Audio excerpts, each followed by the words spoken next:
majority of human existence is crushingly boring. Most of history is just more of the same, power remains entrenched, and the inertia of politics keeps people rooted to the lives their parents had. Progress is slow, methodical, and always at risk of being rolled back. True difference is almost always seen when one looks at the long game, decades, centuries. But then there are the exceptions, those rare moments where the nature of the game is changed, where days of action trump centuries of rot, where a true radical difference is made on the world stage. These moments are few and far between, but they shape the way we all see the world. They are whispered about for years to come, both in hopeful wishes and rueful scorn. And today we look at one of those great events which sets the stage for an entire century of European politics, the French Revolution. Welcome to No One is Competent, the premier history podcast about dynasties crumbling. I'm your host, Jay, and I'm joined as always by Azalea, who is doing, well, how are you doing?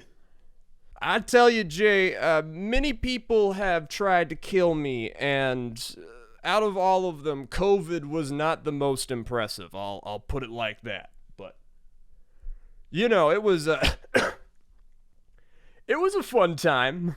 It was a time. Fucking airports, man.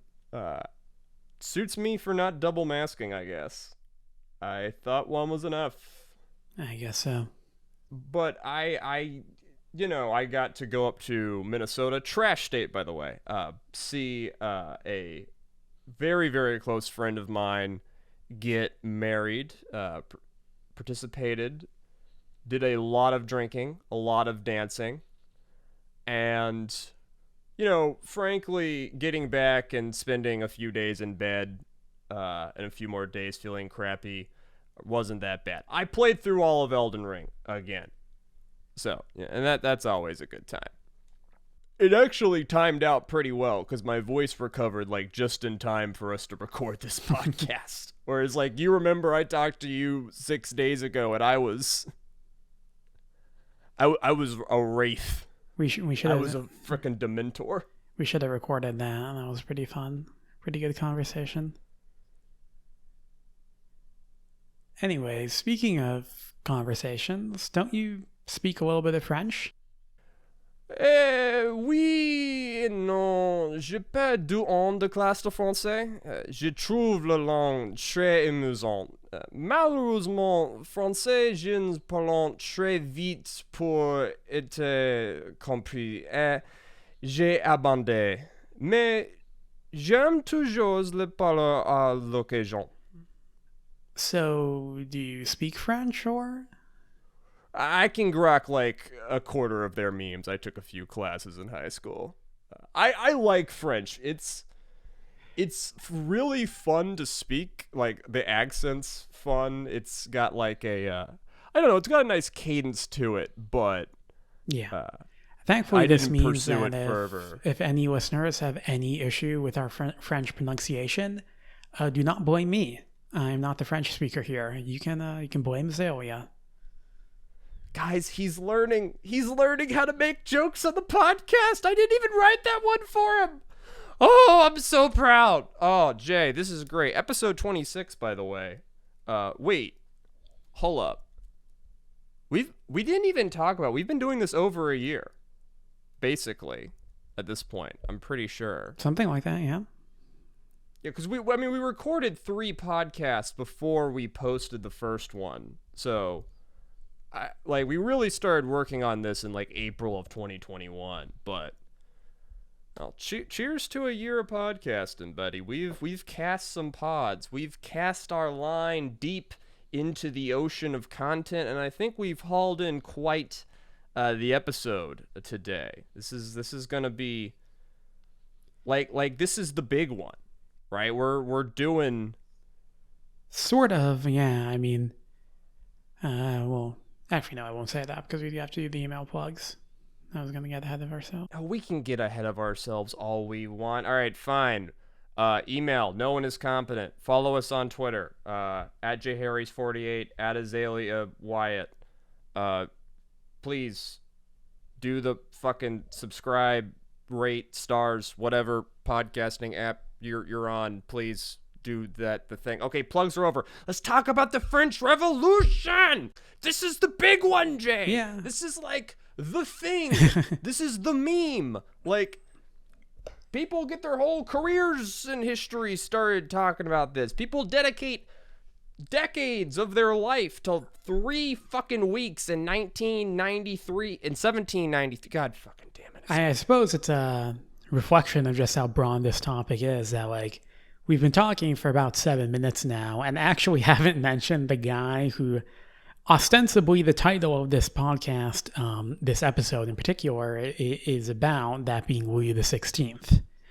This is not a French Revolution podcast. There are many good French Revolution podcasts we can recommend. Yes. This is not it. This is... Yes, we're doing, like, I'd say a solid 20 to 30% of the French Revolution in this episode. Yeah. And even then, like, surface level. Yeah, by my grok, we're going to get through, like, all of phase 1 and, like, a third of the way through phase 2. Because this is the Louis the 16th and the Louis in general episode. The people who... Okay, so if you're not familiar with the French Revolution, you've heard about it. You were probably taught in class. You probably remember absolutely nothing about it because it was really confusing. And the reason the French Revolution is really confusing is it's long. Okay, it takes place over many, many years. And it's not just, like, long. Like, the American Revolution took a long time, but the American Revolution, to compare, was generally the same group of people doing the thing the entire time. Whereas the French Revolution will see France go through many revolutions, some in just 1 year, and we'll see multiple different governments picking up the ball and doing things and failing spectacularly, and the whole thing kicks off like a cavalcade of political movements, multiple wars, and then the French Revolutionary era slams right into the Napoleonic era. And basically no one agrees when to even cut one into the other. It just sort of bleeds on because that's how life works, right? People just do stuff. There's very rarely hard lines you can draw in the sand. Yeah, I mean, just as an illustration, you know, one of the most famous bits of media that people associate with the French Revolution is Les Mis. And yes, Les Mis is about an insurrection in 1832. Yes, Les Mis is about events that take place 40 years plus after what we're talking about. And you say, well, is Les Mis not about the French Revolution? No, it is. There are like 27 French Revolutions. You could do a podcast called This Show is About the French Revolution, and you could be talking about stuff until like 1968, depending on how many French revolutions you've grokked. Yeah. So, you know, in order to fit this into a episode of No One is Competent length, we have to focus. And as this is No One is Competent, we wanted to focus on the guy who made it so France went from an so-called absolute monarchy to a constitutional republic. Who was the bastard, the guy who let it all collapse and fall around him? Yeah, there will be many other podcast episodes in the French Revolution to come and covering the multiple angles, but we figured by focusing precisely on the guy at the top who lost, we could give ourselves a little bit of a focus to this episode. Yeah, you know, what we can do, as you mentioned, is we can just kind of really explain why the revolution kicked off. In other words, we can talk about the failures of King Louis XVI and throw in some of his predecessors for good measure. And by this, that means we'll probably get through, you know, kind of into the second phase of the French Revolution, if we are to split it up into phases like that. Yes, to spoil the entire thing, we are ending this in 1792 because our main character is gonna get his head cut off. Yeah, pretty much. Sorry out there for anybody who did not know the ending and did not want to be spoiled, but yeah, things do not go well for good old King Louis. Because famously, when you tune into this show, you tune in to hear tales of people with great success and wonderful, peaceful retirements. I don't know. I guess we've probably got our monarchists in the audience. One or two of them. And speaking of the audience, we are expanding, Jay. I've been proud of us. We've been getting more views lately, especially on the war episodes, I've noticed. Yeah. The people want blood, Jay. It's a bit of a stereotype, you, but I suppose it holds true. I'm willing to give them blood. Oh, yeah. I mean, we'll be... I'm not ashamed of the blood planned. I'm not ashamed of the fact that, like, a lot of internet historians, my interest often does lie in arms and warfare. And the French Revolution comes in many ways from the consequences, belated consequences of several wars, and then it kicks off into a period of massive war, all, focused around this one guy, Louis, who, the reason I'm super excited to do Louis XVI is that he kind of belongs in the incompetence Hall of Fame, right? Like, right next to, I think, Custer, when we covered him, that was great because everyone knows him as a guy that failed. Like, when you think about the great failures of history, he's definitely up there. All right, letting the French Revolution happen is up there. Oh, for sure. I mean, when we're talking about monarchs in specific, the only other ones which really come to mind as being up there in terms of fame would be, I think, Tsar Nicholas and arguably King Charles I of England. And even that, I think Charles is probably a bit less famous than the other two, maybe just due to him being earlier. Yeah, and also Charles is from the really messy, boring part of English history, and I mean Nicky's the GOAT.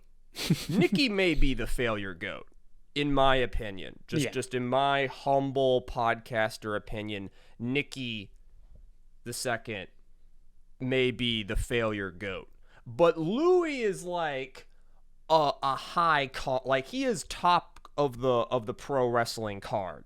He's in the great match of failure. Okay, he is a contender for the throne of dunces. Which is weird because when you go look into him, as we'll get into, he in many ways he doesn't strike you as the dumbest man to ever exist, the most erratic man to ever exist, the most ill-tempered man to ever exist. No, far from it. I mean, you can make a decent argument, I've seen it be made, that he's not the worst king of France. No, and if you met him, you might even find him very likable. From my understanding, the guy was actually kind of a nerd. Yeah, very much so. He liked fiddling around with watches. But he is the dude who will let it all crumble. Yep.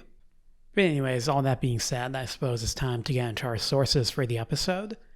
For this episode, we're mainly relying on The Life of Louis XVI by John Hardman, published by Yale University Press, and The French Revolution, a very short introduction by William Doyle, published by Oxford University Press. I should also mention that, kind of just coincidentally, I've been listening a lot lately to a podcast known as the Age of Napoleon podcast by Everett Rummage. And this wasn't planned. I started just listening to this on my own. But that means that a lot of the background knowledge I have of these events is kind of partially coming from that series as well. So I just thought that it was worth mentioning. And as usual, a lot of our standard biographical information and dates and stuff, we will be relying on Wikipedia. If y'all complain about the Wikipedia, I swear, I will come over there. I will bring my Switch. Yeah, it's you all use it. Also, this is a J-written episode, so this episode's only 3% Wikipedia for I don't know, when some random dude was born or some shit. I'll have you know, for Azalea episodes are like minimum 60% Wikipedia, okay? And that's if I'm feeling generous to you fuckers. Yeah. Also, speaking of podcasts, I get most of my knowledge of the French Revolution from listening to Mike Duncan's season 3 of his Revolution series. Mike Duncan, of course, one of the goats of history podcasting, up there, definitely for sure. If you guys want like to listen to, I don't know, 30 hours on what we're about to explain, listen to him. It's pretty freaking good. We are going to do the speed run version and talk about the French Revolution, which most people will date is getting kicked off in France. It's 1789, leading to the question, of course, what is France? So, what we now know as France, the country France, emerged out of the Frankish kingdom, named after the Germanic Frankish peoples. This is the kingdom that would reach its height under Charlemagne in the 19th century AD before splitting apart into various smaller kingdoms after his death. The most relevant of those kingdoms for today's story would be the Kingdom of West Francia, or the Western Franks, as is the kingdom that would become the Kingdom of France proper by the 12th century. Now, geographically speaking, West Francia consisted most of what is still today part of France. For those of you who have somehow never looked at a map of Europe before, France is situated in Western Europe. The country lies to the northeast of the Iberian Peninsula, that being where Spain and Portugal are, and the Pyrenees Mountains serve as a traditional border between France and the polities that would eventually become Spain. The southern border of France is defined by the Mediterranean, pretty self-explanatory, and the western and northern borders are defined by the Atlantic Ocean. Now, today, France's long eastern border runs alongside the Alps in the south and the Rhine River in the north, with the Jura and Vosges mountains in between. But for most of French history, the kingdom's eastern border was actually a little bit to the west of these geographical features, which is a factor we'll return to in a little bit. France would go through several ruling dynasties between the 9th century and the 18th. The Carolingians would give way to the House of Capet, which would in turn be succeeded by its cadet branches, the House of Valois, and finally the House of Bourbon when Henry IV became king in 1589. Though since Valois and Bourbon are cadet branches of the House of Capet, some people consider it to be, a continuous rule by the Capetian dynasty. Just depends on whose propaganda do you want to believe. Yeah. Now, the power and territory of these French kings waxed and waned over the centuries. In general, however, the course of French history was one of the French court, based first in Paris, gradually asserting its authority over its powerful vassals, and in doing so becoming one of the most powerful countries in all of Europe. Yeah, there are several dynasties that rule it, but ancient and medieval and moving into Renaissance to modern France is like one of the oldest political forces on the continent, and very impressive when you think about how long it's one political unit. Now, this ancient, medieval, whatever you want to call it, pre-1800s France is referred to as the Ancien Regime, which literally means the old regime. In order to understand the French Revolution, you gotta understand the Ancien Regime. This is what fell. Why did it fall? What was it like? So, the recognizable structures and characteristics of the Ancien Regime evolved as the dynamic of French politics and society changed as France emerged from the late Middle Ages and entered the early modern era. Like I said, this is a political system that's been along for a long time, and while that sounds really nice and cool, it means they're bringing with them a lot of baggage. Broadly speaking, the society of the Ancien Regime is divided into 3 classes, a division that was made formal in the Estates General, which we'll cover later, If you're freaking out by the proper nouns, don't worry. This is how the Ancien Regime itself divided its society. If we looked at them, we could divide them into different classes, but this is how they refer to themselves. There were three classes, three estates, they called it. And the first estate was the clergy. Now, the Roman Catholic Church was one of the most powerful and wealthy institutions in France. The lives of everyday French men and women were in many ways centered around the church. Remember, this is like 1780s we're talking about. Still a very rural society. Not only did churches serve their religious functions, they also registered births, marriages, deaths, provided for education, healthcare, social welfare, and frequently advised the government on its duties. Interestingly enough, the church was also a major landowner. In total, the clergy represented about 0.4% of the population, yet they owned between 15 and 10% of all land in France. The church was funded by collecting its tithe, but it paid almost no taxes on the land that it owned, that's up to 15% of the land in France, or all of its economic activities. Yeah, and just to go into, mention what I mean by economic activities, they were landlords. Like, it would be very normal, if you lived in France at the time, and you just pay your rent to the church. Like, they owned a lot of property in the countryside and in cities. There were businesses on those properties. So, they were in many ways a bit of a business, and one which kind of was not under the control of the state.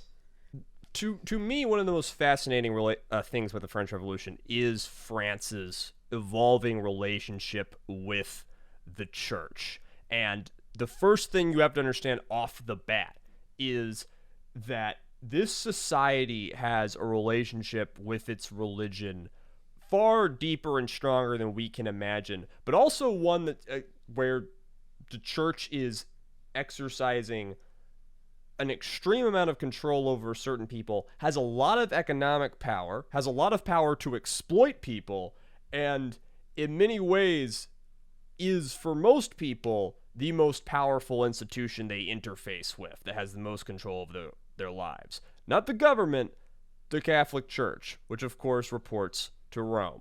Yeah. Now, the second estate was the nobility. This estate was comparatively larger, made up of around 1.6% of the population, and owning around 30% of the land. Aristocrats ranged from the local gentry all the way up to the royal family itself, and all fell within the second estate. Members of the second estate were granted a series of privileges, many of them with their origins in feudalism. They were exempt from most taxes and corvée labor, and almost exclusively dominated high positions in the government and army. Nobles were banned from most forms of modern business, though many found workarounds to such restrictions. Nobles who served as landlords could demand rent as well as feudal dues and corvée labor from their tenants. Now, non-nobles could buy into the second estate on occasion, typically by purchasing government offices that came along with titles of nobility. Just a few points on that. Remember, corvée labor is forced labor. It's basically impressment, temporary slavery, however you want to put it. It's also worth thinking about those privileges that, like, the nobility, they're literally defined by their privileges, by their offices, by their titles, their exemptions to taxes, their hunting rights, and whatnot. These are not people who just have the most money or own the most land. These are people who the legal system treats them differently and are able to do things differently than your average bear in France. And the way you become great and powerful in France is not necessarily fully by amassing wealth, but also by buying your way into the nobility by purchasing the government offices that they usually inhabit. Those titles, those offices, those duties confer those rights and privileges that really make you into a noble in the eyes of king and country. Finally, the Third Estate comprised basically everyone else in French society, around 98% of the population. The largest group within the Third Estate was the rural peasantry, which would be around 75% of French society. Many rural peasants owned their own land, but the majority either worked on land owned by other peasants or members of the first two estates. The urban working and middle class was also part of this grouping, and this would be everyone from maids and butlers to lawyers and doctors. The top end of the estate, the so-called bourgeoisie, would rise to prominence in the 18th century, with its members often surpassing much of the nobility in terms of wealth.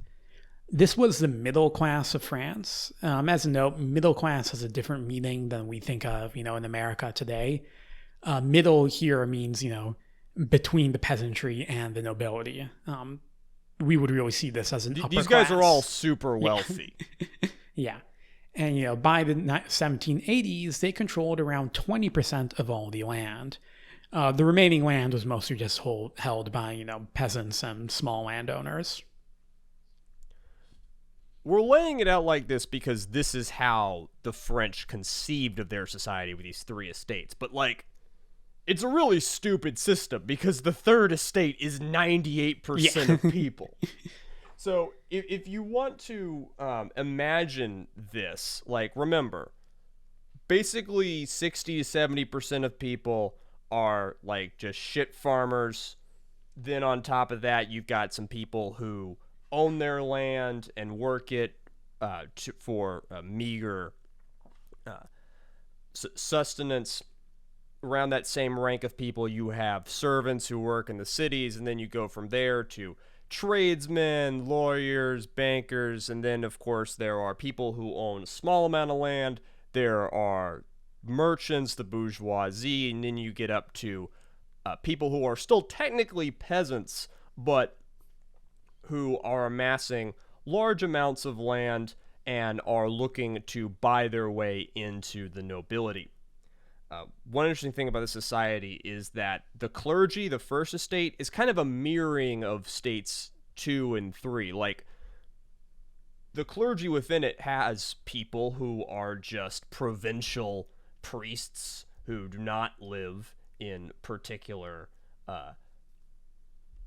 great status and are just, living out in the countryside with everybody else, aren't particularly wealthy. And also the clergy has within it these opulent fuddy-duddies who were nobles who became priests and are, super corrupt and sitting on a bunch of wealth. Yeah. People are going to talk a lot about in this episode about the Third Estate. And, obviously we want to root for the Third Estate because they're everybody else. They're us. They're the normal people. But it's, of course, worth remembering that within the Third Estate are tons of different people with tons of different economic backgrounds and different incentives who all want different things. And part of the French Revolution is them pointing out that it was pretty dumb for them all to be lumped together. In this system, that on top of all of it, of course, rests the king. Pre-revolutionary France is often called an absolute monarchy. And it's true that French kings viewed themselves as the ultimate sovereigns in their nation, beholden only to the god that entrusted them with the responsibility of ruling. In practice, however, French kings were far from absolute. No ruler can enforce their decrees single-handedly, and thus, in reality, there were several checks on royal power even before the French Revolution happened. Now, for most of the Ancien Regime, the main check on royal authority was the Parlement. The Parlement, basically spelled like parliament, these were quasi-judicial regional bodies staffed entirely by members of the Second Estate, those nobles, and in specific, the so-called nobles of the robe. By the 1780s, there would be 13 parlements covering all of France, the largest and most powerful of which was the Parlement in Paris. Now, Parlement did not create legislation, but instead were charged with implementing the king's edicts in their various jurisdictions. By tradition, they had the right to delay or even repudiate said edicts, though the king could generally override the Parlement through a process known as the bed of justice, because the king would literally appear in the Parlement aboard a sitting big, on a cushion. bed. Yeah, yeah, a mattress. It's really weird. Yeah. In practice, this meant that obtaining the assent of the Parlement was necessary for good governance.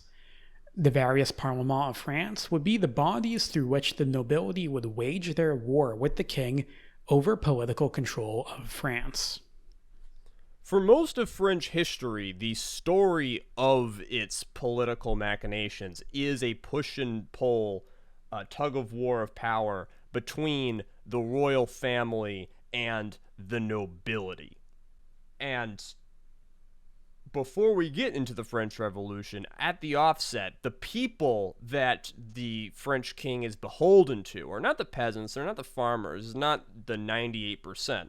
The people who really cause the French king trouble are these nobles sitting in these old institutions that he has to kind of work with and work around, and usually they all work together, but sometimes he has to kind of go through these ceremonies and they kind of give him shit. But that's the closest thing we have to a balance on his power or another branch of government in the society. So the failures of this episode, the people we're talking about, we said it was Louis XVI, but Louis was just the guy who happened to be standing up when the music stopped, shall we say. Louis was only allowed to fail because he was part of a dynasty that failed, and the failures of his predecessors definitely did not make his job any easier. And these were the Bourbons. The Bourbons were that royal family that were trying to centralize the government of the country, while the nobility was seeking to preserve their, quote, ancient rights and privileges. Even weak kings were accused of despotism when any sort of reforms of the system were adopted. So that's our dynamic. Kings trying to get power, nobles trying to keep them from centralizing power. Yeah. That's a pretty standard dynamic that you'll see throughout Europe and really much of the world, throughout a lot of history. And that's the fascinating thing about the French Revolution is it's not in that dynamic. Yeah. It breaks the chain of that being the major power struggle.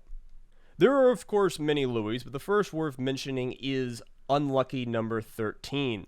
The process of centralization during the Ancien Regime can be seen as beginning in the 17th century with King Louis XIII and his powerful prime minister, Cardinal Richelieu. Richelieu sought to create a royal monopoly over the use of force in France.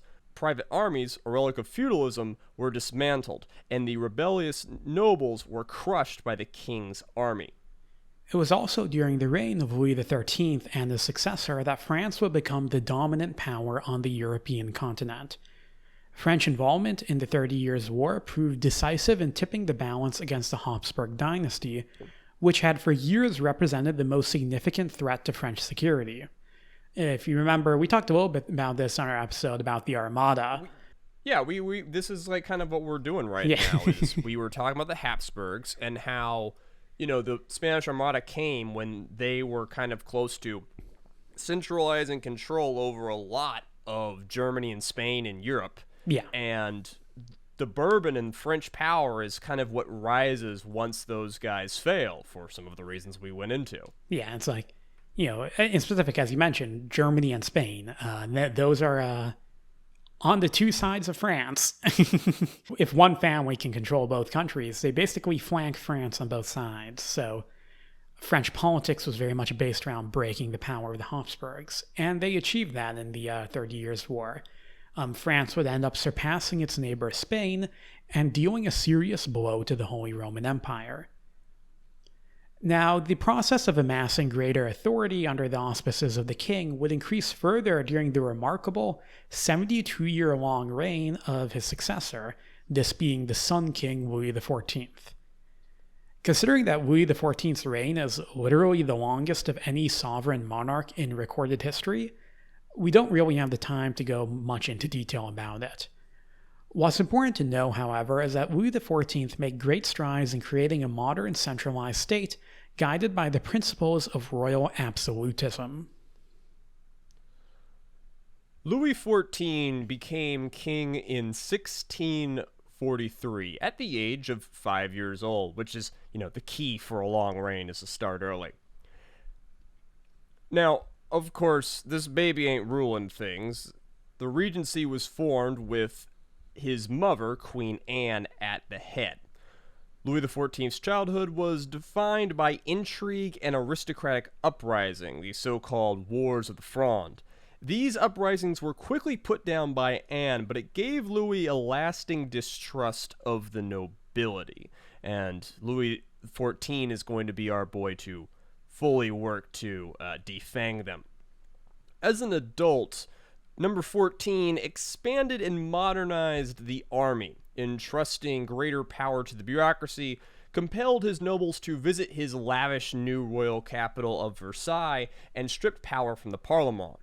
Taxation was reformed, new infrastructure and fortifications were built, and France's borders were expanded eastwards towards the Rhine River, an attempt to achieve the so-called natural borders of France through a series of wars of the ever-great powers of Europe. Number 14 set the template for absolutism in Europe, and to this day is regarded as one of the most effective kings in French history. Mostly because Louis's propaganda made him out to be near divine in nature. In reality, Louis XIV was a man, as fallible as any other. While his reign was mostly a success, one can identify two serious failings from it. The first was his propensity to take out large national debts, which you should definitely keep in mind. This was largely caused by all of the wars that he wanted to wage. These debts were quite manageable by the time number 14 died, but this habit set a bad precedent for his successors. Now, the second heir would come in the mishandling of his own succession. Louis XIV's heir by the time of his death was his great-grandson, who coincidentally was also 5 years old when he came to the throne. Now, the Sun King's will called for a regency council, but as often the case with such things, when Louis died, there was pretty much an immediate contest for power. Usually regency councils don't last long. Yeah, because everyone on the Regency Council would much rather be king themselves. Yeah. Now, ultimately, Philip II, the Duke of Orleans, seized power by having Louis XIV's will modified by the Parlement of Paris. Of course, the Parlement did not hand power to the Duke of Orleans for free. In exchange for their efforts, Orleans restored to them and all the other Parlement of France the powers that Louis XIV had stripped from them. Like his predecessor, Louis XV would enjoy a long reign, spanning the 59 years from 1715 to 1774. Unlike his predecessors, Louis XV was generally ineffective, incompetent, and unpopular. Louis XIII and XIV were guided by the principles of absolutism, that effective governments would come from the centralization of authority under a strong and capable king. Now, the flaws of absolutism would rear their ugly head. Namely, it only works if the king is strong and capable, and generally falls apart if the king isn't up to task. Number 15 was largely unconcerned with the day-to-day running of his kingdom. He favored hunting and partying in Versailles, and saw governance as beneath him. While he had a personal distaste for violence, he did not stop his government from leading France into a series of wars during his reign. Indeed, number 15's foreign policy was arguably the most disastrous of any French king since the Middle Ages. To illustrate this, one need only look at 1745, when France actually achieved one of its long-term strategic aims by gaining control over the Habsburg Netherlands in the Battle of Fontenoy during the War of Austrian Succession.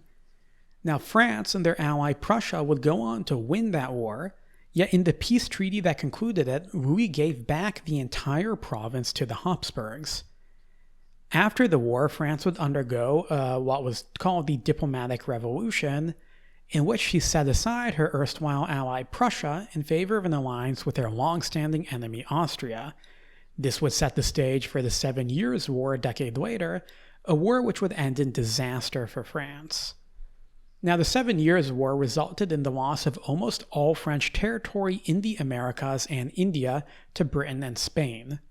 France could have likely preserved some of this territory through effective diplomacy, but Louis viewed bargaining for land during negotiations as dishonorable, something more befitting of a shopkeeper than a ruler. For the Americans in our audience, you probably learned about this in school as the French and Indian War. Yeah. Now, Louis XV's wars plunged France further into debt. The crown had to win the assent of the resurgent Parlement in order to promulgate new taxes, an opportunity that Parlement used to further weaken the king. In the 1760s, for example, the king had attempted to suppress a Catholic heresy known as Jansenism with the aid of the Jesuits. The Parlement, which had a history of seeing such religious orders as rivals for power, instead forced the king into ordering the expulsion of the entire Society of Jesus from mainland France. A dislike of Louis XV was not limited to the Second Estate alone. Stories of his debauchery fueled the young tabloid press of Paris. Many even came to believe that the king was consuming the blood of children. Did not expect a tie-in to our QAnon episodes, but, world is a small place. Number 15 did little to present a more positive image of himself to the general public, which he generally despised. Prior to number 15, France's kings had been held by the general population as near divine in nature, but his antics did much to de-sanctify the monarchy, making it clear to many that the king was in reality just another man. The actions of Louis XV and Louis XVI are often going to seem like really silly and like, why doesn't he compromise? Why doesn't he want to rule? But you got to remember, these guys, they think they're divined by God to do all this. They think any effort, any action is beneath them, that they should be handed everything because they deserve everything. You got to get inside the brains of these guys and just how completely cooked they are on their own propaganda. And Louis XV is like the true indulgent of, I'm better than everyone, I deserve everything, I am not going to bargain with you or reason with you or negotiate with you, that is all beneath me. I will say my will, and then my will be done. He's basically a 4-year-old.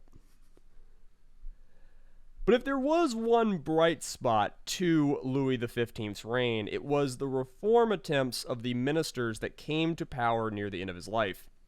While the king had largely allowed Parlement to run roughshod over his authority due to his indifference to ruling at all, many members of the royal court had other ideas. Number 15's chancellor, René Augustin de Maupeou, launched a, quote, coup against the parliament. Maupeou realized that the Parlement's power came not through written law nor force of arms, but tradition. And tradition can be ignored. Maupeou sent soldiers to disband the Parlement and replace them with new judicial bodies, staffed with royalist bureaucrats. Maupeu's coup was subject to fierce debate at the time, and that debate has lasted through the years. Naturally, many members of the nobility cried tyranny. The Enlightenment thinker Voltaire, on the other hand, praised what he saw as the end of an old, arcane, irrational system, those being the Parlement, with a new system that was at least in theory more meritocratic. Personally, I tend to side with Voltaire on this incident. I find it unlikely that Maupeou had ambitions of despotism, and his actions provided the monarchy with a new body through which new taxes and genuine reforms could have been passed, free of obstruction from the Parlement. The move was definitely authoritarian, but the Parlement themselves were not representative bodies of the people. All the coup did was replace one body of nobles with another. The general public paid little attention to the Parlement's cries of tyranny. Now, a king with the character of Louis XIV could have seized this opportunity to do away with the crumbling edifices of the Parlement. As we'll see, of course, neither Louis XV nor his successor possessed that force of personality. Bring, of course, to the boy. I've been trying to say number 14, number 15, because from now on, when we say Louis, King Louis, we are referring to King Louis XVI, who was born on August 23rd, 1754, the son of Dauphin Louis Ferdinand. Upon his birth, he was given the honorary title Duc de Berry. The Dauphin would have 4 legitimate sons. The eldest, the Duke of Burgundy, would die in childhood of tuberculosis, RIP, an affliction that would claim many members of the House of Bourbon. The other 3 would go on to become kings of France. Louis Ferdinand himself would never hold that title, as he died of tuberculosis in 65, making the young Duc de Berry the heir apparent of the throne. The Duc de Berry's father was a staunch conservative, even by the standards of the court. He once referred to Voltaire and Diderot as corrupt libertines, haughty spirits vain enough to think that they could work out everything from scratch. This attitude shaped the future king's education. Though in time he would become more liberal than his father, ultimately the future king was brought up to believe that the power wielded by the monarchy had been invested in them by God himself, and the king, above all else, was the ultimate sovereign and symbol of the nation. He didn't just rule France, he was France.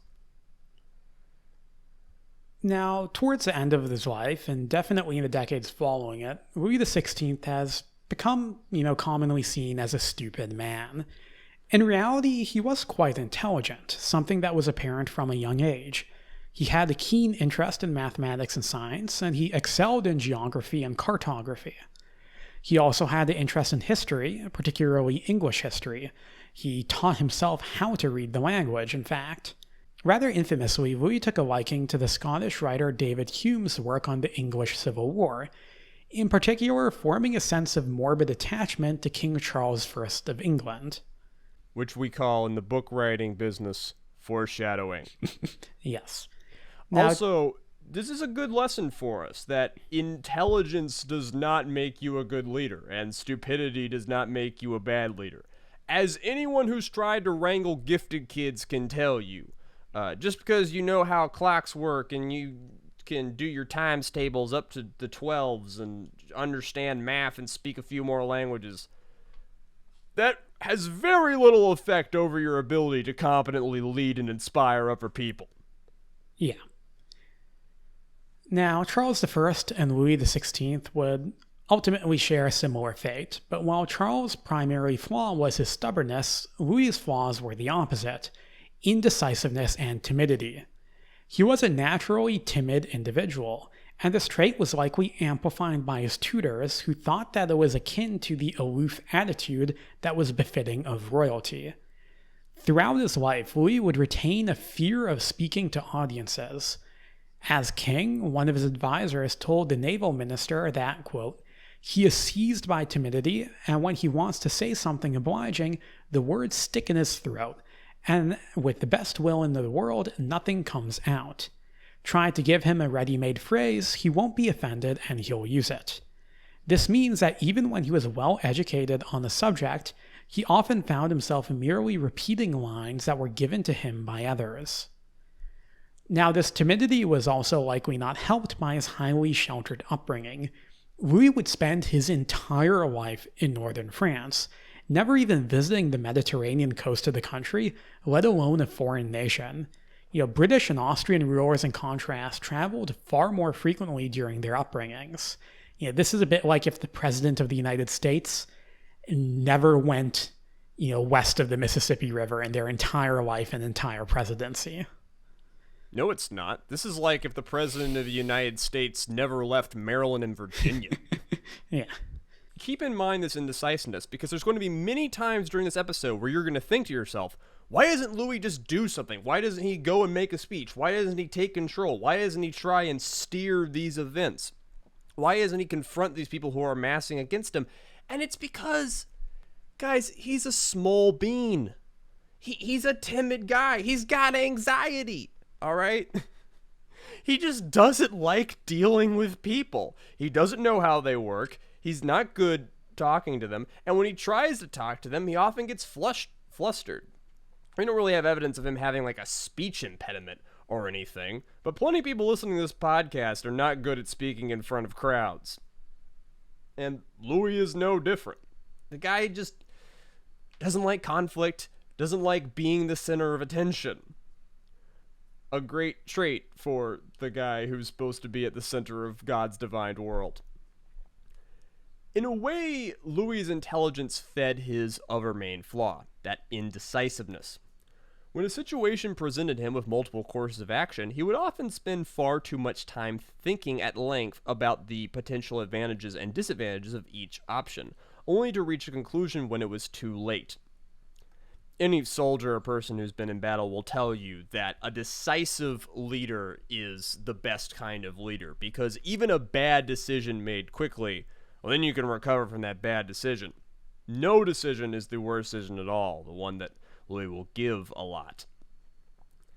At the age of 15, Louis married the Austrian Archduchess Marie Antoinette.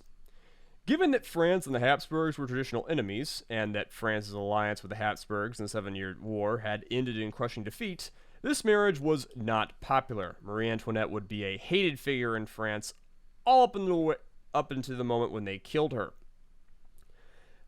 Their marriage in 1770 did not get off to an auspicious start when a fireworks display in Paris to celebrate the couple ended up starting a fire that resulted in a human stampede, killing at least 132 Parisians. When I started reading that sentence, Jay, I was wondering why you would put it in the script, but fun. I'm actually going to go off script and talk about Louis and Marie Antoinette meeting because, listen, I hate these people. You hate these people. They're royals. Fuck them. But I actually have a lot of sympathy for Marie Antoinette and Louis, especially when they meet. Like, think about it. He's 15. She's 14. They've known each other for like 3 weeks. They basically have never spoken to each other privately. They can speak the same languages, but like not well. Like, she doesn't speak his birth language fluently. He doesn't speak her birth language fluently. Like, they can grok, but it's like not, it's not very natural.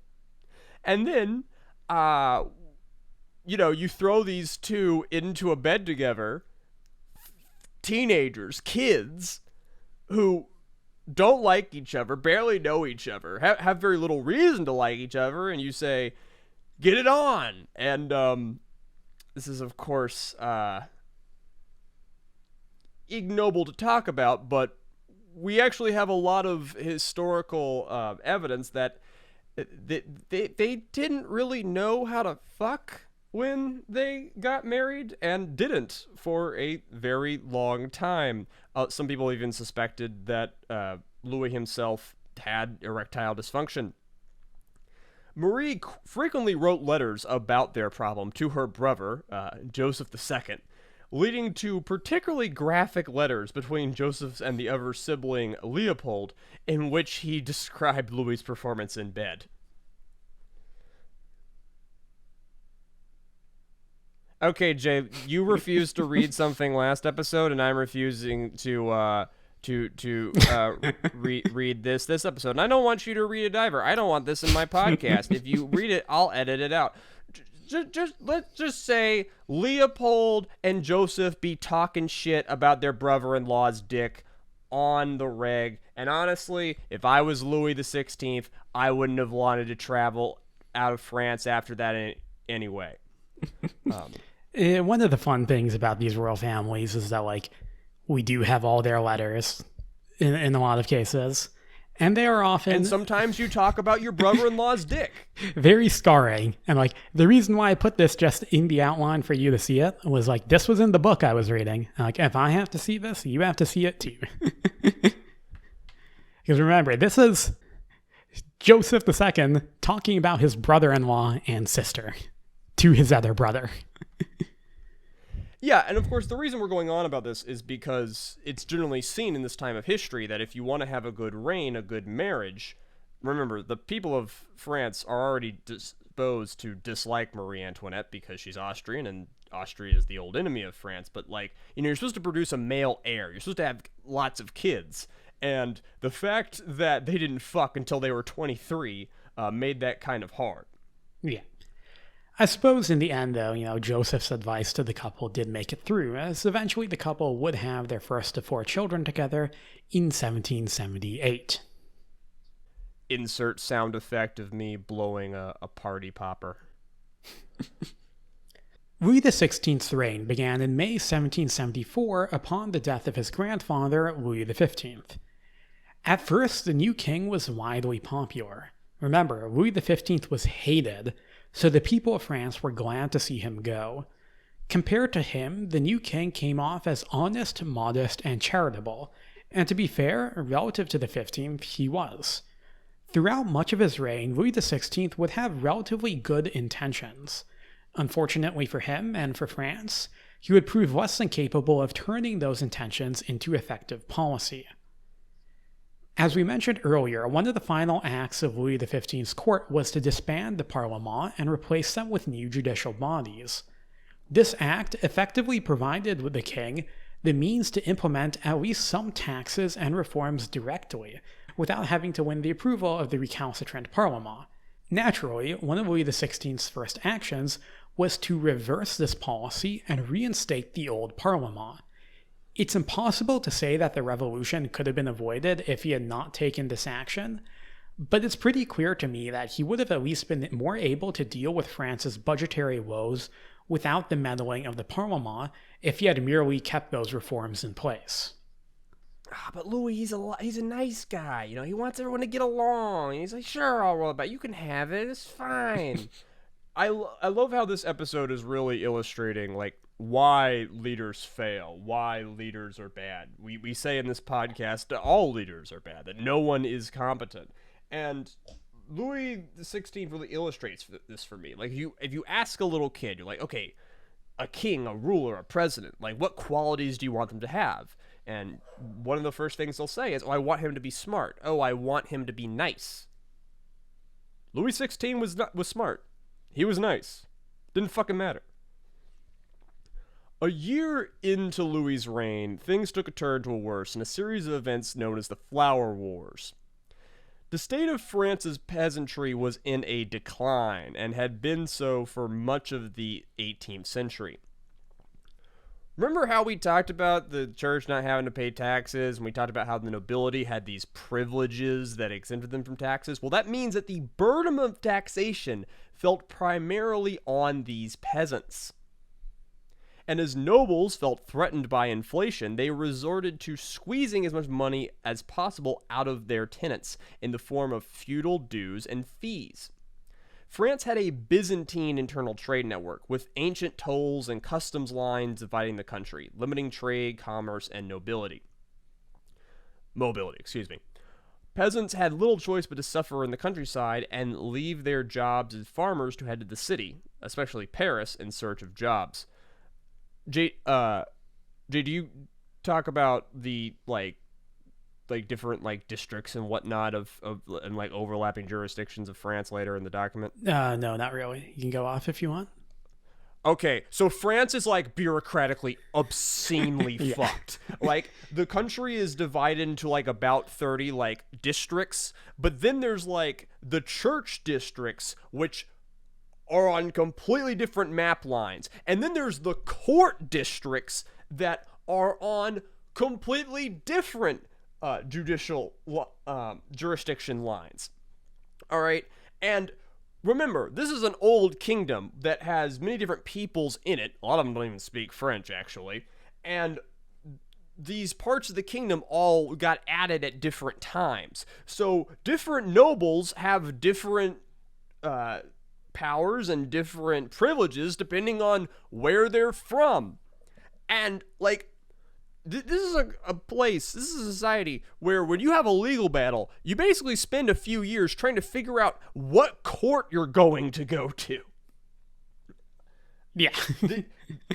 Doing trade, doing business, trying to collect taxes in France is an utter nightmare because you have to dig through hundreds of years of often contradicting different like jurisdictions and who has hunting rights over what side of that creek and what judge do I go to in this parish because the court jurisdiction is split half in between the parish, which of course does not fully tack on to the technical government province you're in, and it's a mess. It's a complete fucking mess. Even if the French Revolution had not happened, even if the Bourbons had been toppled, it would have been necessary to reform this process at a certain point. The Ancien Regime was a shambling mess of bureaucratic bloat.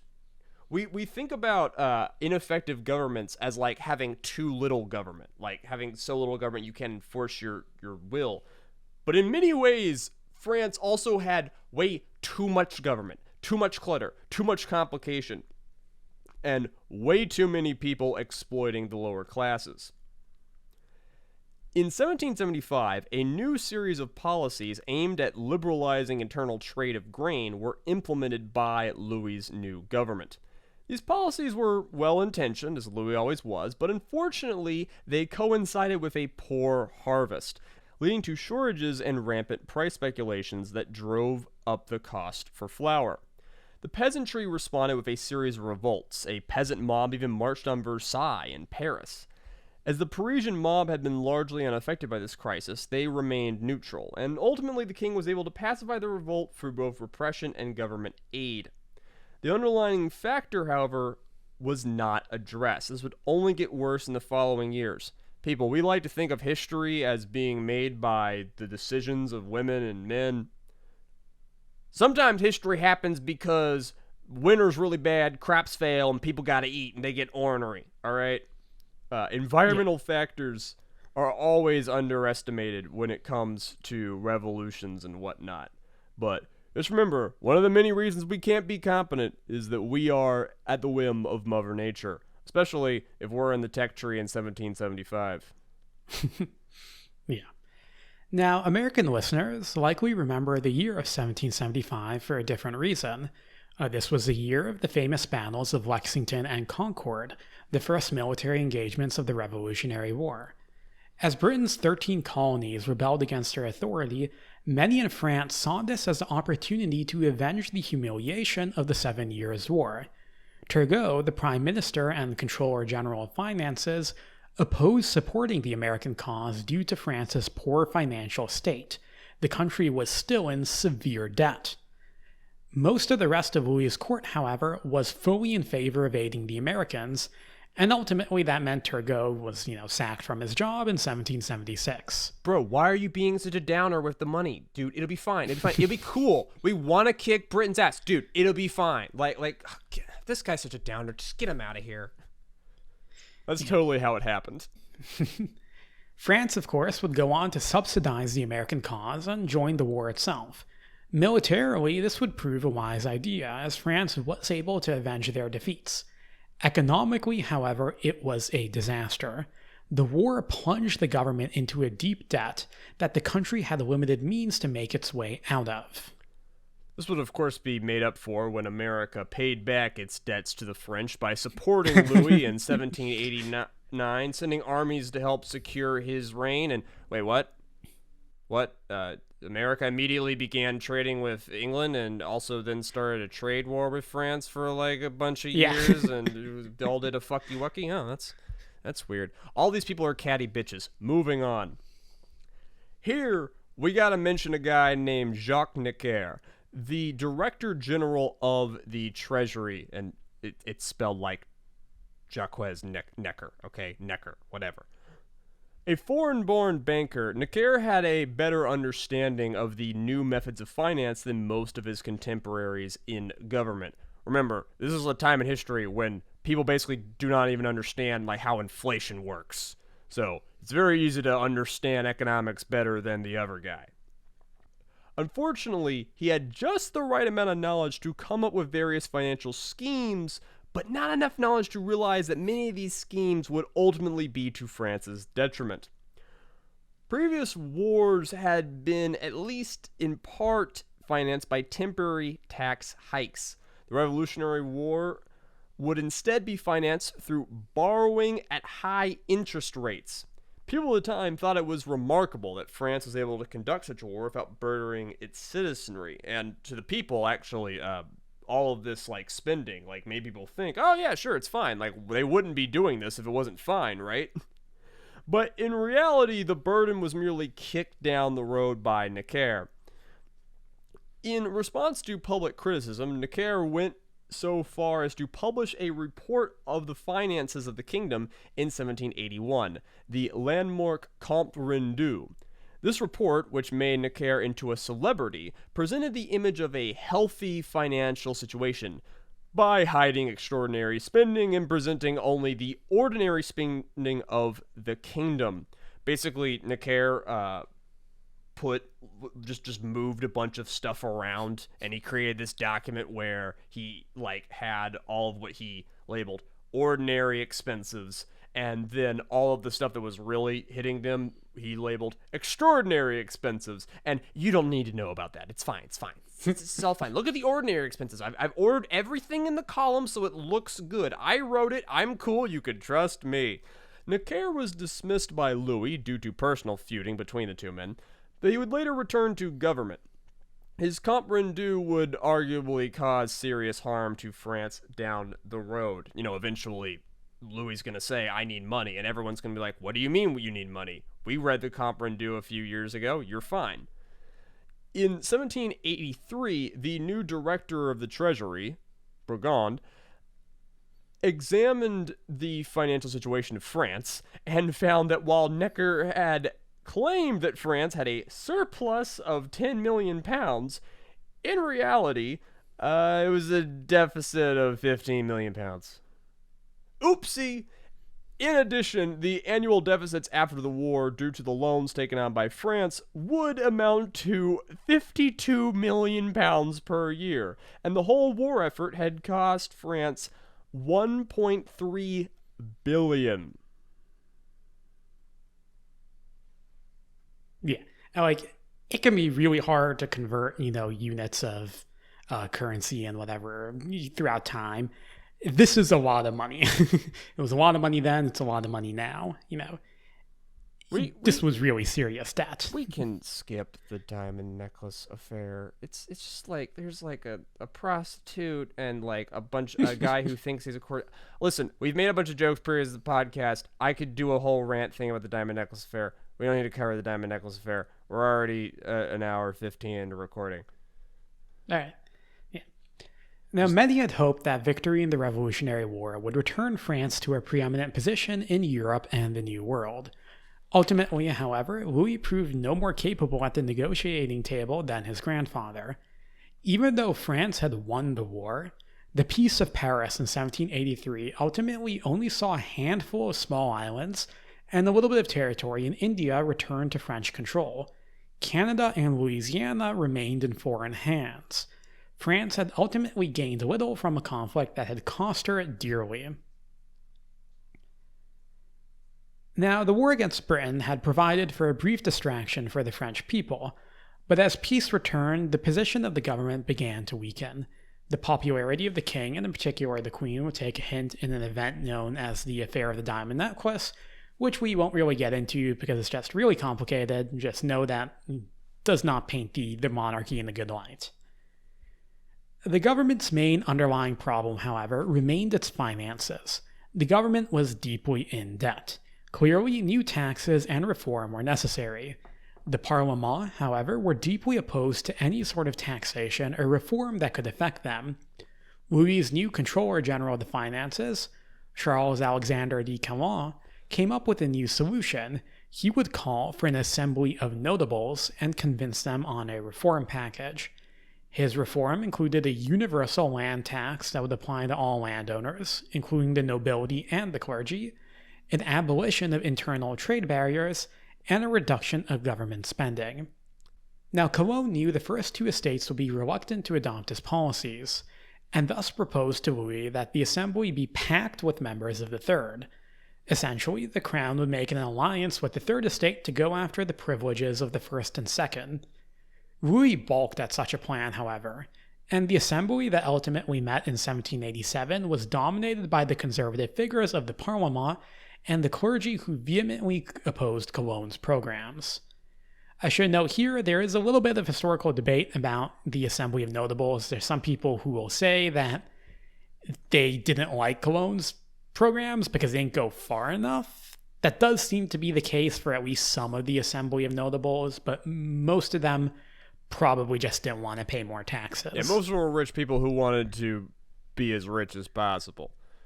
This is a thing we're seeing. Remember, now Cologne's trying to deal with this problem. Before we had Necker, who Louis fired because he basically just didn't agree with him, didn't like him personally. And the French Revolution did not come out of nowhere. There was a giant sword of Damocles hung over the government's head called the debt that everyone knew about for years and years and years. And there were multiple times where people tried to get something going to fix the problem, and they failed. The Parlement went further by accusing Louis and Cologne of bringing financial ruin to the nation. They pointed out that Necker's 1781 Compte de Rendu had clearly shown a surplus, so obviously the current deficit was not the result of some sort of structural crisis, but instead just the result of bad spending by Louis's court.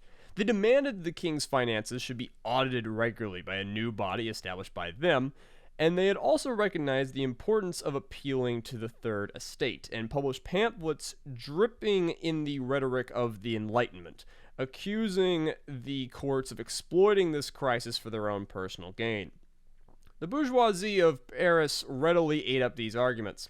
Cologne was dismissed, so that's another guy who tried to fix the problem gone, and with him went most of the more competent and reform-minded officials in the court.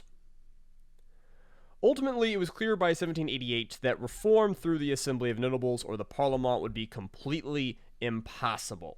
By August of that year, the treasury was running dry, and France's creditors had ceased providing for loans to the kingdom. Something else had to be done. Taxes would have to be raised, and you do that by calling what we call the Estate General. Now, the summoning of the Estates General in January of 1789 is rightfully seen by many as a pivotal moment in the start of the French Revolution. Yeah, if you're breaking down the French Revolution, everything we've talked about so far is what you might say is like phase 0 before 1789. Because this is like all of the causes that led up to this and the sort of shambling mess of the Ancien Regime. The States General will probably begin phase 1, where it will provide a platform for revolutionary stuff to even happen. Because, again, before all of this, the Parlement, the Council of Notables, this is all rich people arguing with even richer people. This is all like the fuddy-duddy, richest, most powerful people in society, the nobles. It's all basically the king and the nobles just going at each other's throat. And in a way, kind of paving the way for what we'll see later of the Third Estate coming and surpassing both of them. Yeah, they all would have been fine if the ruling class would have been able to take a little bit of a haircut, look just 2 seconds into the future, agree on anything.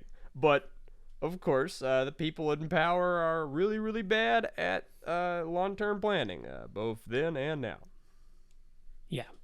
Now, in short, the Estates General was a body representing the nation of France that could be called by the French king to consult on matters of state. The first ever Estates General was called for in 1303 by King Philip IV. The final Estates General, prior to 1789, had been called over a century prior, in 1614. This meant that between 1614 and 1789, the kings of France had completely avoided calling the estates at all cost, even if it meant working through the troublesome Parlement instead.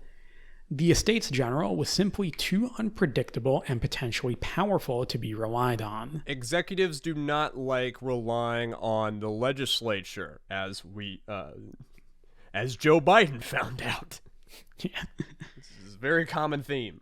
The Estates General was composed of 3 sections, each representing the first, second, and third estate respectively.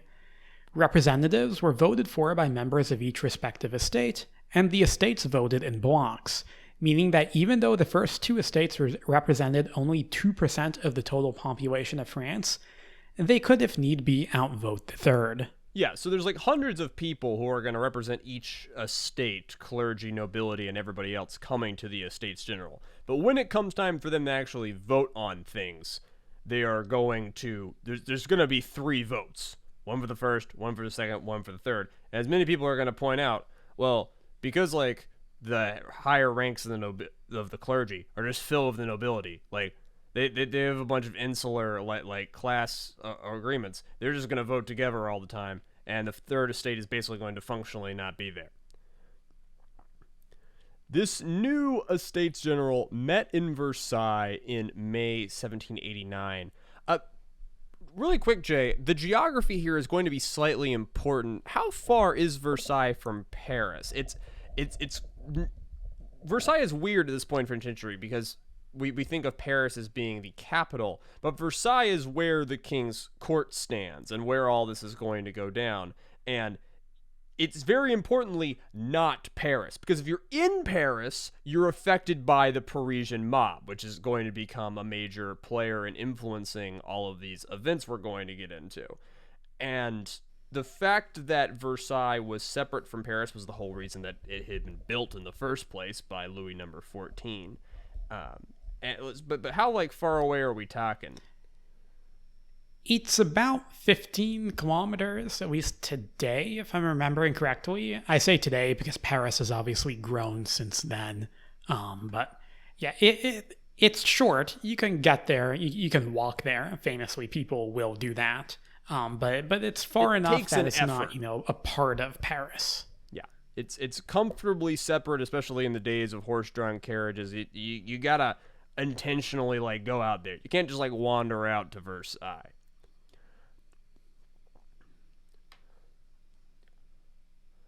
While the assembly was opened with fanfare, it soon developed into gridlock, as no measures of reform or even procedure could be agreed upon. These guys couldn't even, figure out how to vote.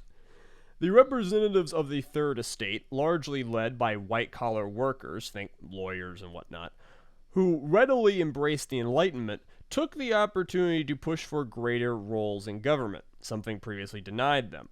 The king's advisors began almost immediately warning him of the plans of the Third Estate and consoled that he crack down or even disband the assembly together.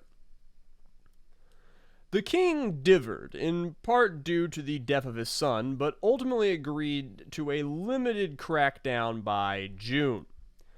By then, it was too late. The Third Estate had already formed themselves into a cohesive group identity and started calling themselves the National Assembly. They responded to being barred from the General Meeting Hall by convening in the tennis courts of Versailles on June the 20th and swearing their famous tennis court oath, where they say they're not going to stop until they have a constitution, right? Yeah. So I've even heard, Jay, that it's not even clear that the Third Estate was intentionally locked out on that day where they had to meet in the tennis courts for the tennis court oath. That, it very well could have been an accident or a janitor just misplaced the key or something. Yeah. And remember, that's 2 months in where Louis just completely could not handle or assert any control over the estate's general processes. And eventually the Third Estate are like, all right, fuck all y'all. We don't want to get outvoted. We the National Assembly now. Eventually, the king will relent, and members of the first 2 estates, sympathetic to the cause of the third, joined them in what has been now dubbed the National Constituent Assembly, which began as a medieval consultative body and had morphed into something far more closely resembling a modern legislature, which would be a clear check on the king's power. Generally, we think of the French Revolution as being like the underclass raising up against the overclass and overthrowing the king. It's very important to know, especially at this point in 89, the only reason the French Revolution is going to get off the ground is because France is just manifestly broken and can't do anything. Everyone wants things to change.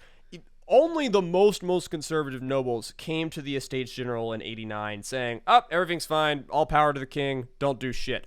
Everybody wants something. Everyone has a grievance. Everyone has a desire. There are a lot of nobles who want a lot of reforms. People like Marquis de Lafayette, famously. And those liberal nobles, along with the rich land-owning third estate guys and high-power lawyers, are going to be a lot of the people driving that first phase of the revolution, which is, in many ways, very conservative when it starts out. But France is so bad that there's no one saying we don't need to change anything, basically. Everybody has a bone to pick, which Jay will now go over. Yeah. So again, starting with the First Estate, we have the clergy, and the First Estate was the most conservative of the three. The upper ranks of the clergy took little issue with a system that clearly benefited them to such a degree. The clergy had a mild rivalry with elements of the Second Estate, particularly the Parlement, but nothing that really would have pushed them towards supporting significant structural changes. On the lower end, however, the situation was quite different. Low-ranking members of the clergy, and these being the parish priests, monks, and nuns, often lived in a state of near poverty. Little of the money collected by the tithe made their way down to these individuals, who were instead reliant on donations from the people they served. Thus, many members of the lower clergy were sympathetic to the economic plight and the calls for reform by the Third Estate. Yeah, the First Estate usually gets sort of written out of the conversation a lot at this stage, but it's important to note that there are some representatives from like far off countryside villages who see their parishioners, their flock, the people who they minister to every week, suffering and want their suffering abated by the government. After that, you have the Second Estate, which we call the nobility. But even though we just say, it's the nobility, within its ranks were a multitude of different kinds of nobles with different opinions and positions. The oldest and proudest members of the nobility were the so-called nobles of the sword, descendants of the knightly families of the Middle Ages. These nobles had the most rights and privileges, even if their military function had largely ceased.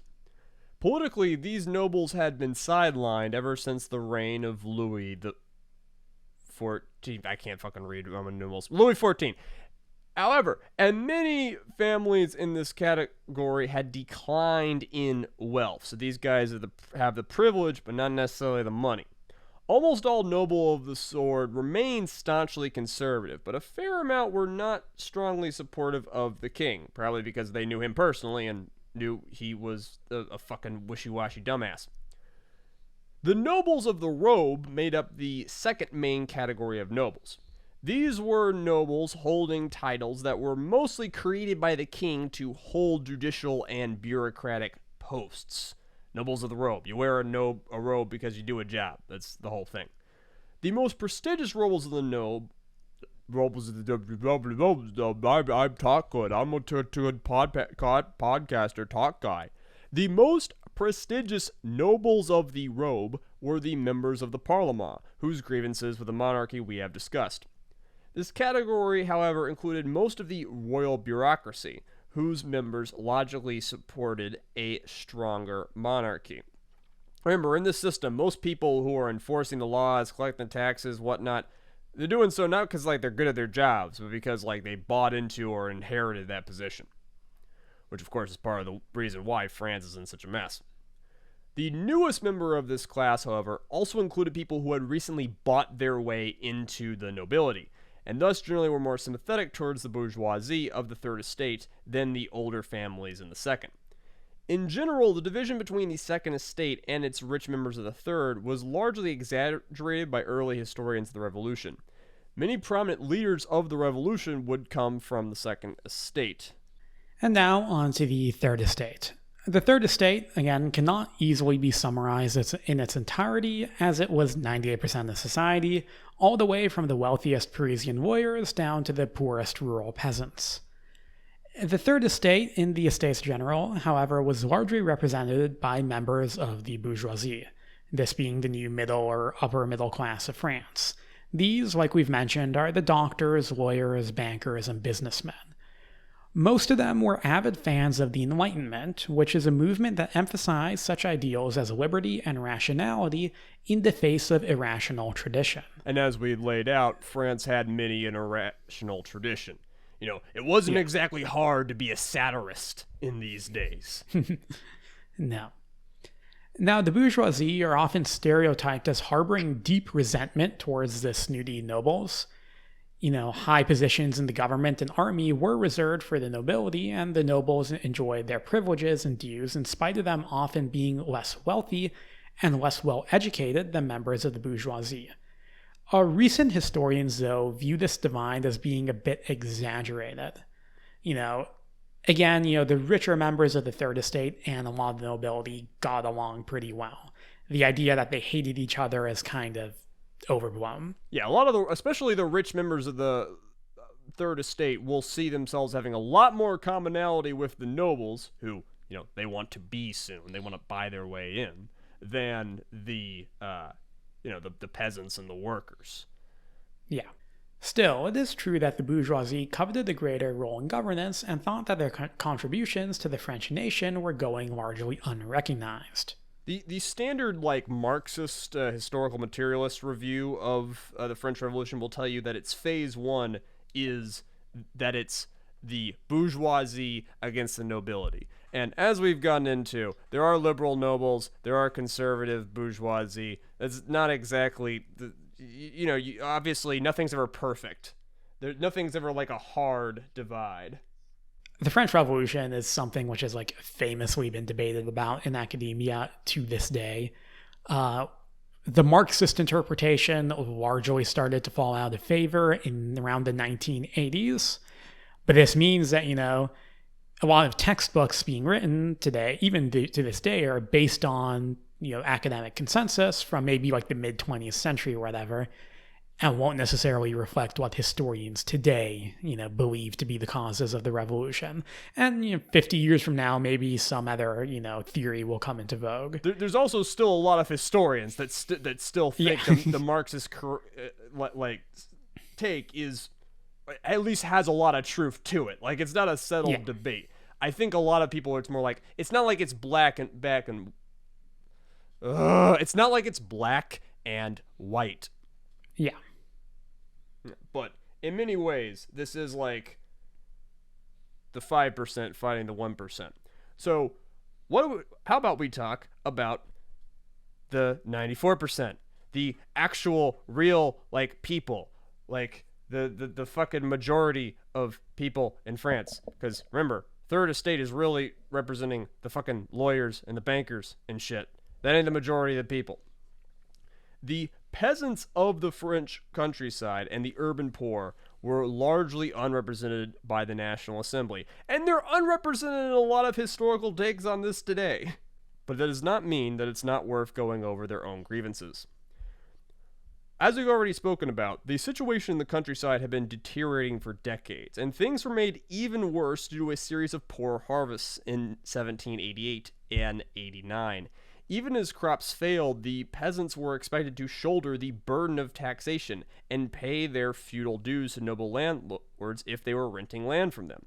Many peasants resorted to simply not paying, often getting away with this due to the loose grasp nobles had on their actual holdings. Remember, this is a society where the more money you have, the less money you have to pay, and also the more power you have to exploit the people living on, quote, your land. The urban poor were hardly better off than the peasantry. Paris had a higher death rate than birth rate, and grew only due to an influx of displaced peasants seeking jobs in France's dominant city. Not enough jobs were available to be had, and France, indeed the entire world, was pre-industrial at the time. The vast factories in the Industrial Revolution did not yet exist. Parisians made their living working various crafts and trades, or as servants to wealthier members of the Third Estate nobility. Their living conditions and treatment were often poor, and they were hit too hard by taxation. So, it's time for all these people with all these bitchin' problems to have a mother truckin' revolution. How long have we been recording? On my end, an hour and 36 minutes into this recording, and we're actually getting to the French Revolution, Jay. This is great. Yeah. I mean, it's better than I expected, honestly. It'll only be at least 2 hours. As you can tell by the length of this podcast, from here on out, we'll mostly just be providing a brief overview of the events of said revolution. This is a famously complicated subject that people have, again, made entire podcast series about. But what we really want to stress is that the French Revolution was not born out of some grand plot or scheme. Nobody planned the revolution. There are no rebels living in the hills. There's no, single faction saying, we're going to have a revolution. Instead, it was the result of a series of uncoordinated events that occurred alongside and frequently spurred the political developments at Versailles and Paris. When we were planning this podcast and Jay was teaching me about it and I was doing my own research about it, the thing I would not shut up about, and the thing I'm not going to shut up about now, is that it is fucking amazing how disorganized the so-called revolutionaries are in the summer of 1789. They're not a cohesive side. They're not a cohesive force. They don't have a military. They don't even have, a cohesive political platform or a single political party. They don't have a single thing they call themselves. Louis XVI is going to go down to a bunch of infighting, similarly to him, impermanent fuddy-duddies who the French government is going to get bowled over by a little puff of air. Yeah. Yeah, we made the Tsar Nicholas II comparisons earlier on, and in general, I do think Louis is better than the Tsar, but hard not to be. At least the Tsar was going up against the Bolsheviks, and the Bolsheviks, an actual organization, and the SRs and the Mensheviks. This is a bunch of other factions. Yeah. This is very much not the communist revolution. No, it's not the American Revolution either. Again, the thing that makes the American Revolution easy is that it's the same group of people from one end to the end, basically, and they just fucking do it. Here, no one agrees. No one has a side. Most people in July of 89 have no idea that we're even going to do a revolution or want to do a revolution. People just kind of end up going with the flow. And that's going to lead to a lot of fun situations. Yeah. Now, the members of the National Assembly had taken an oath to never disband until a new constitution of France was created. That was a tennis court oath we mentioned earlier. The king tested their resolve early on by ordering them to disband before just immediately backing down when they just said no. Good old Louis. Yeah. Meanwhile, members of the king's government began assembling troops outside of Paris, alarming the Parisians, who increasingly saw the National Assembly as the solution to their grievances. The king, probably truthfully, said that these troops were not there to hinder the assembly. At least I don't think, he planned on sending them in.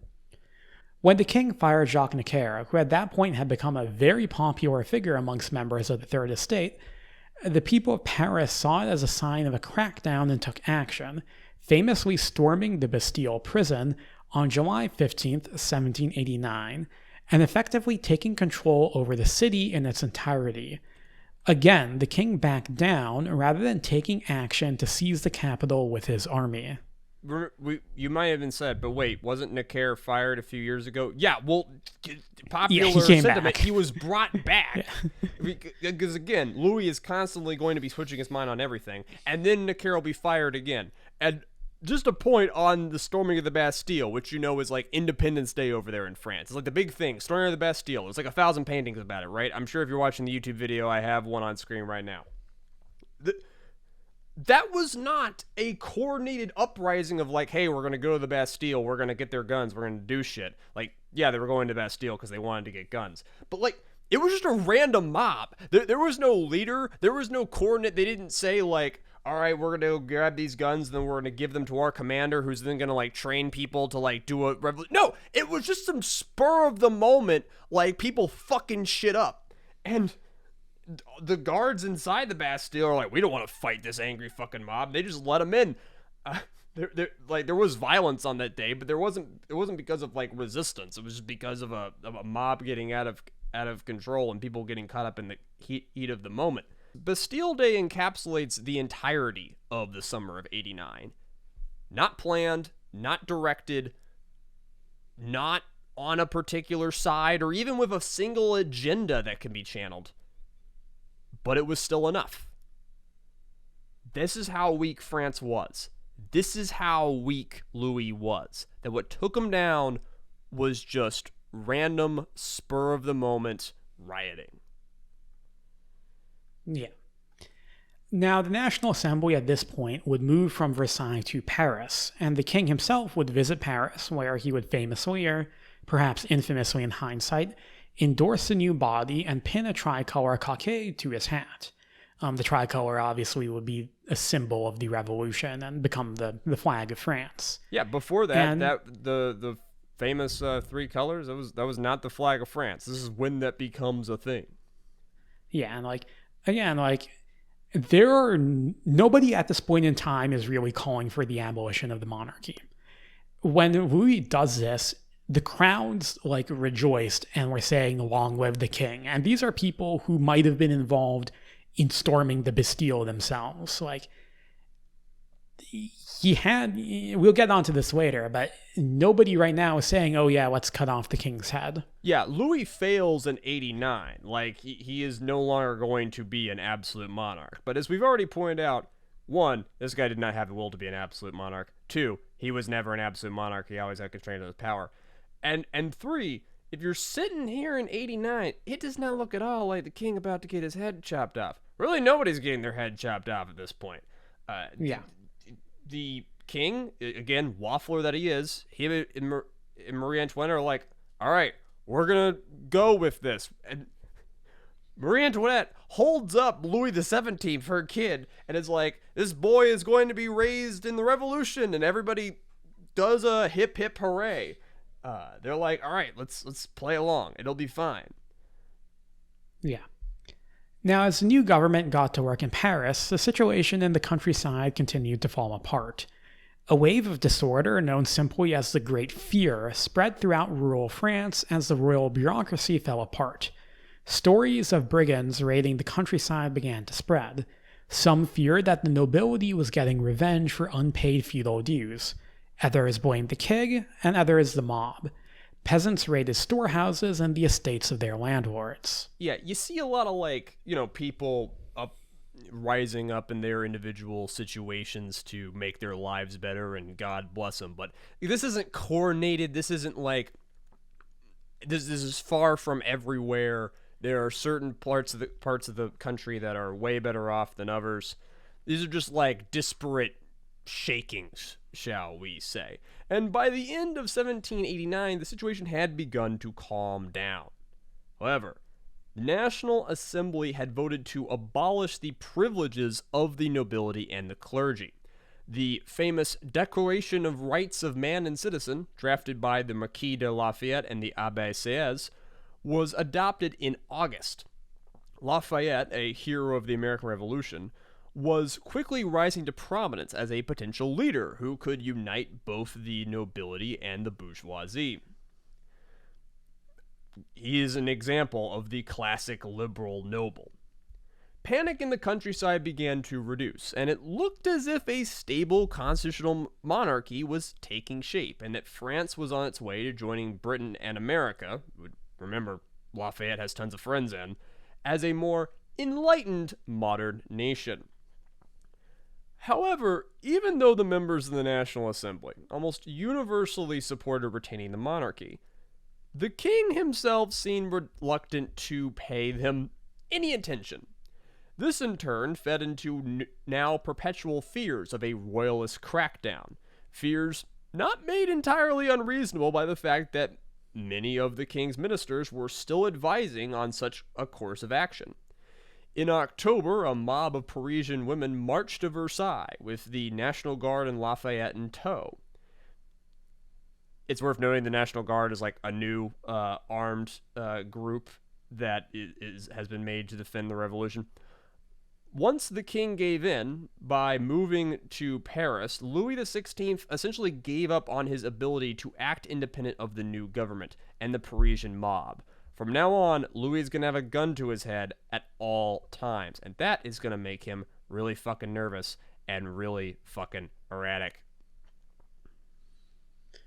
Indeed. Now, as we've gone over, Louis XVI spent most of 1789 vacillating between different positions. His advisors kept up their appeals for a royal crackdown. In the beginning of 1789, such an operation likely would have been possible. By the end of the year, with Louis effectively in house arrest at the Tuileries, it was just a fantasy. The National Assembly had presented Louis with a clear alternative way forwards, that being that of a constitutional monarch not unlike that of Britain's, a country that Louis was very familiar with thanks to his studies. He had even been granted the power of veto in the Assembly. Again, few people called for the abolition of the monarchy. Even those women who had arrived at Versailles full of anger were courteous when given the actual opportunity to meet the king. Moderate National Assembly leaders had been attempting to negotiate with the king and return him to a more prominent role in public life. Had Louis embraced this role genuinely and worked with the National Assembly to establish a new government, French history would have gone very differently. Yeah, the Constitution of 1791 wanted to give the king an incredibly powerful veto power. Like, not just a veto, but like a much stronger veto than we even have in the United States. And we have one of the strongest ones for an executive. Louis, once he's moved into the Tuileries Palace in Paris, once he's away from Versailles, once he has admitted that, okay, there will be a National Assembly, there will be a legislature, I will not be a constitutional monarch, he could have taken the reins. He could have, helped determine what kind of constitutional monarch he would be. He could have cooperated. And instead, he just... Well, Jay, tell him what he does. Yeah. Indeed, it's only after Louis's effective power had been stripped from him that he began to lament his situation and plot against the revolution. After being forced to move to Paris, Louis wrote to his cousin, the King of Spain, stating, quote, "I owe it to myself, I owe it to my children, I owe it to my family, and all my house to prevent the regal dignity, which a long succession of centuries has been confirmed in my dynasty, from being degraded in my hands." When not plotting or wallowing in despair, Louis spent most of his time reading books from his childhood, most notably David Hume's account of the doomed King Charles I. Remember, we're summarizing years of history here, and this whole time, Louis is doing very, very little. That being said, Louis's dissociation with the National Assembly was not entirely due to his own pride or indecision. Ideology played a major role in his actions. Louis was raised to believe the divine right of kings, that the king was sovereign of the state, and that God himself invested the kings of France with the right to rule. The National Assembly upended this notion, with written documents and legislative bodies becoming sovereign in the place of the monarchy. Indeed, the Assembly went a step further by attempting to seize control over the Catholic Church in France. This is eventually going to backfire significantly and become a serious point of contention, but it is incredibly interesting.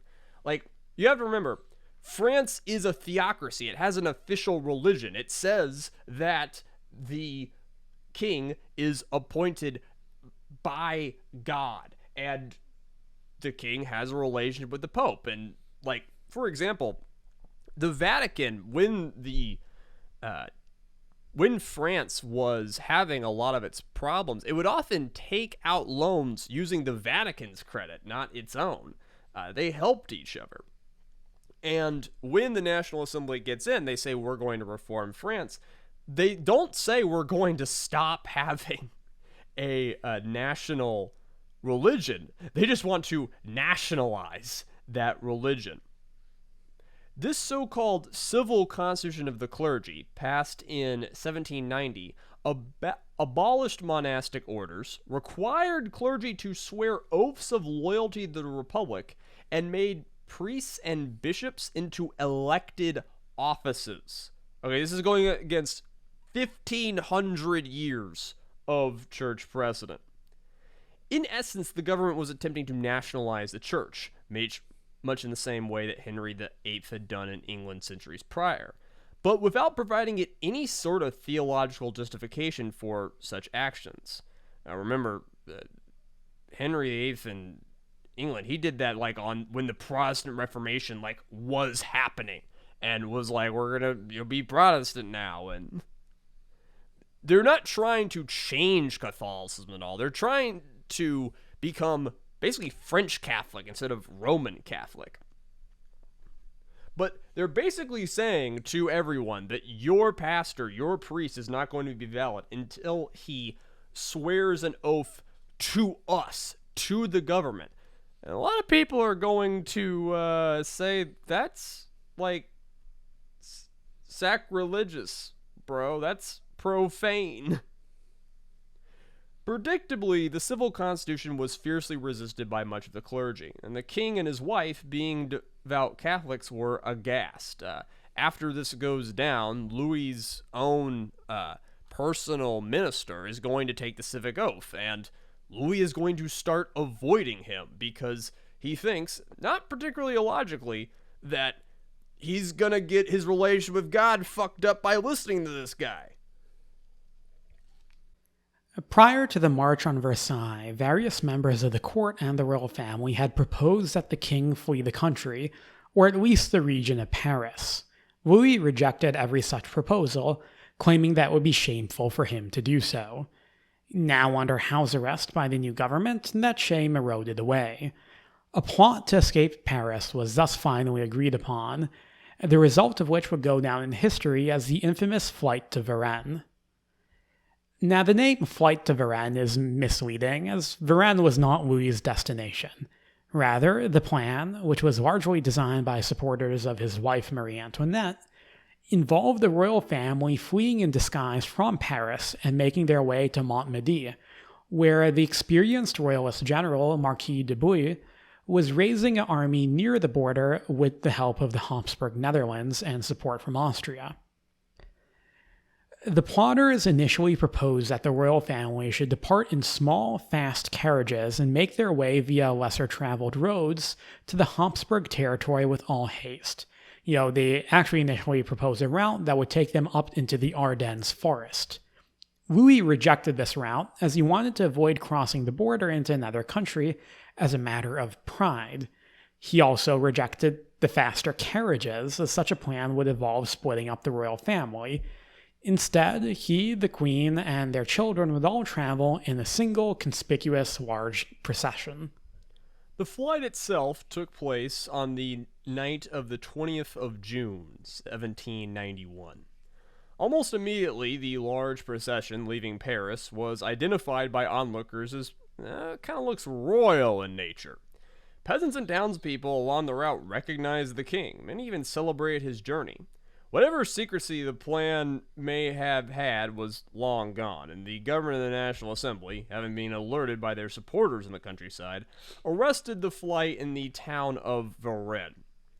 The king was returned to Paris, where he would spend the rest of his life. This, there's like tons of little moments in this episode where, like, Louis was dressed as a butler, and he was trying to be disguised, and then he runs into one of his actual old butlers, and the guy like immediately kneels, is like, my king, and the guy's like, yes, I am your king. Like, Louis just gives up the disguise. Like, he doesn't even try to say, oh, he's got me wrong. He just they just throw up their hands. They're like, all right, you got us, GG no re. Now, you would expect that that's our story, right? The king had the revolution happen against him. He tried to get out, go to a foreign country, become a traitor, fight his people. And now he's been caught trying to escape. And now this is why they're going to kill him. Nope. He still lives for like another year. Yeah. I mean, the government even tries to like cover this up. Yeah, so the National it doesn't Assembly, really work. Like tons of members of the National Assembly, tons of whom are liberal nobles, tons of whom are wealthy bourgeoisie, wealthy third estate members, or just third estate members who like think they should have a king. Like even people who are on what we might call the left now, which doesn't really fully exist yet. They are people who conceive of their country being as a country that has a king, and even if they don't want him to be very powerful, they want him to be there. Everyone's fine with there being a constitutional monarchy, and now they are going to cover up the flight to Varenne, but they can't cover up fully, and the flight to Varenne would send panic through the National Assembly. And the king was plotting to escape to Austria and return with a foreign army to crush the revolution. And of course, panic is not unfounded, because that's what a lot of the king's associates wanted. Thousands of army officers and the king's own brother had already fled the nation and were plotting with foreign powers. This fear was similarly confirmed with the Declaration of Pillsnitz, issued by the Holy Roman Emperor and the King of Prussia in August of that year, which stated their support for the king and warned the French government against taking any action to harm him. If the declaration had meant to protect King Louis, it had the opposite effect. Now, the revolutionary government increasingly saw war with Austria and Prussia as both inevitable and potentially advantageous, for reasons we will describe more in detail in a future episode on the War of the First Coalition. It's just it's really stupid. Like it's so stupid. I remember when I first started looking at this, I'm like, okay, wait, because I assumed that Austria like declared war first, because like that would have been kind of logical. I assumed what had happened was that Austria had been like, yo, you fucking up the king that's married to my sister. I'm gonna go fuck you up. That is not at all what happens. Instead, France, new government, new country, barely has not even done really any democracy yet. They're like, yeah, you know what would be great right now? You know we're so fucking great? Let's just go fuck up Austria. It'll be absolutely fine. And what's funny is that the king even like encourages them to declare war on Austria and doesn't veto it, because he thinks that if they go to war with Austria, get their ass kicked, that he's gonna end up back in power. Weirdly enough, one of the few notable people in power who argued against war with Austria was Robespierre, famously a guy who had tons of great ideas. Like you said, like some of the king's supporters thought that, like, oh, the war will be good, the king will be popular, but like Louis himself thinks that they're gonna lose, and really only pretty much every impartial observer thought France was gonna lose. So like if we were around at this time, if you were around at this time, you would think France is gonna lose. Like that was just common sense. France had basically just torn itself apart. They're not going to stand up to Prussia, which was viewed as the strongest power in continental Europe, and Austria as well. Indeed, the joint army of the coalition, under the leadership of the Prussian commander, the Duke of Brunswick, made its way across the French border and began a march towards Paris in the summer of that year, and French armies were powerless to stop it. With victory seeming inevitable, Brunswick issued a warning to the people of Paris that he would destroy the entire city if any harm came upon the king. This, in many ways, was the final nail in the coffin for the king. No one is competent, people. Supporters of the revolution were now pretty much convinced of his duplicity, and, they stormed the Tuileries and arrested the king. Documents were found linking the king to foreign plots, and after the French army was able to halt the tide of the coalition advance in the Battle of Valmy, the National Assembly voted to abolish the monarch and establish a republic. Louis XVI's reign thus came to an end on September 21st, 1792. The trial of former King Louis XVI for treason began in December of 1792. 1792. Given the overwhelming evidence against him and the mood of the assembly, the verdict was a foregone conclusion. But he still wouldn't necessarily have died, actually. The trial of Louis was incredibly controversial within the National Assembly, with a lot of people arguing that, he should be sentenced to death but then acquitted, or can we even try a king at all? It actually ends up being if you look at the politics of the National Assembly, what to do with Louis XVI ends up being this sort of flashpoint issue that leads to a lot of leftists getting into power, and the French Revolution shifting into phase 2 as the liberal nobles and the conservative Third Estate rich people and bankers start to lose control. But a trial goes forward, and whilst Louis's defense proved able and vigorous, ultimately the assembly voted to convict the former king of treason. He was condemned to death by the majority of the assembly in January 17th of 1793, and was executed by that machine that was maybe at the time being start to be called the guillotine. It was just called the machine at first, on the 21st, just 4 days later. His execution would prove to be a momentous occasion that would shock the rest of Europe.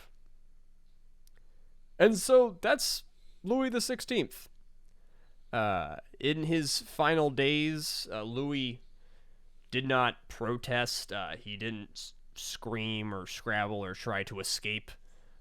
He was led to the machine, and he put his head under the blade and made a little bit of a speech before that, but then zip thump, it was over.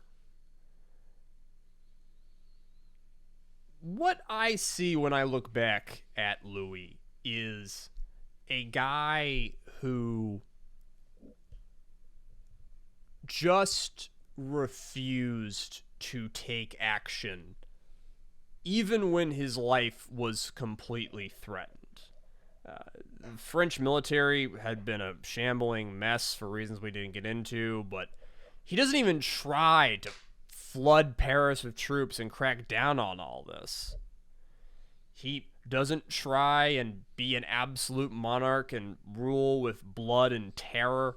He doesn't try to be a revolutionary monarch and make sure that the country gets set up in a way that he likes. He doesn't try to work with the revolution. He doesn't even fully, when he goes against the revolution and tries to get them to go war with Austria, he doesn't even coordinate with Austria and Prussia particularly well. He can't decide who he wants to advise him. He can't decide what he wants to do. He never took control.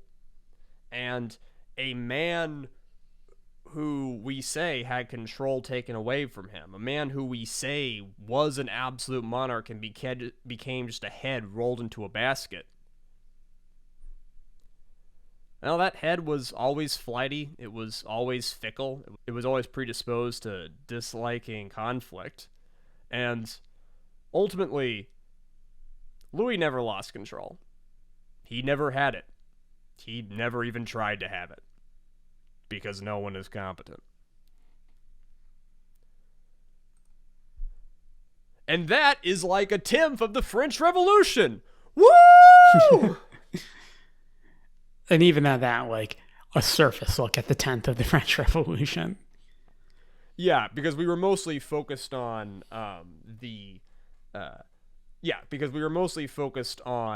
Louis and not everything kind of going down with the various factions, which we could do. Jay, this doesn't even have to make it in the podcast, but do we officially want to announce that we're doing War of the First Coalition next time, or do we want to leave that for never time? No, we can announce that, yeah. Yeah, so next episode, we're going to continue our story. You know, at a certain point in this podcast episode, we just started saying, and then yada, yada, yada, we went to war with Austria, yada, yada, yada, it wasn't going well. Well, next episode, we're doing the yada, yada, yada. I said we were going to give you people blood, And the next episode will be the War of the First Coalition. Jay is going to take you through all of the failings on the battlefield and the rise of one really talented artillery officer, whereas I am going to take you through the many failures of the French Revolution, various factions, Robespierre, the Directory. It's going to be fucking great. But we had to get rid of the king, and now we have. And hopefully this is a little bite-sized piece for you to process before we come back in 2 weeks and get way more complicated. Because like, Jay, that's why you can't... It's really hard to study the French Revolution in school, because it just fucking, like... There's so many different governments, there's so many different sides, that if you learn about this in, like, 2 weeks, or 1 week, or a few days in, like, your history of Europe class or whatever, like, all of this time gets condensed in, like, just these one events. But you really have to let 89 breathe. You gotta let 91. You especially have to let 93 breathe, because a lot of things happen in a short period of time, but that also happens over the course of years, with different people being in power at different times, and with different wants and desires and factions rising up. And you can never really speak of the French Revolution as a single thing, and you shouldn't, which is why we're not here. We did the failures of Louis XVI, and next time we'll do something else. But that is what we wanted to focus on, and I think we did a damn good job. Yeah, I would agree with that. All right. If you want to talk to us, if you want to make suggestions for future podcast episodes, please email us at nooneiscompetent@gmail.com. Remember, there were no advertisements or sponsors in this show, so please give us a rating, give us a review. Do whatever the podcasting platform you are on will let you do. If you're on iTunes, please leave us a review. If you're on YouTube, please comment and like the video. I have been Azalea. I am here with Jay. We will see you in 2 weeks, where we will deliver a mountain of blood. Just salivate for it. It's gonna be great. And y'all be good.